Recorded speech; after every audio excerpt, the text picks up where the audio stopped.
जगताम् मधुकैटभारे वक्षो विहारिणि मनोहर दिव्यमूर्ते श्रीस्वामिनि श्रुत जनप्रियदानशीले श्रीवेङ्कटेश दयिते तव सुप्रभातम्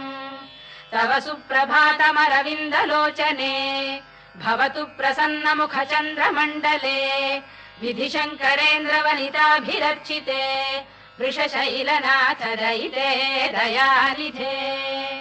अत्र्यादिसप्तऋषयः समुपास्य सन्ध्याम् आकाश सिन्धु कमलानि मनोहराणि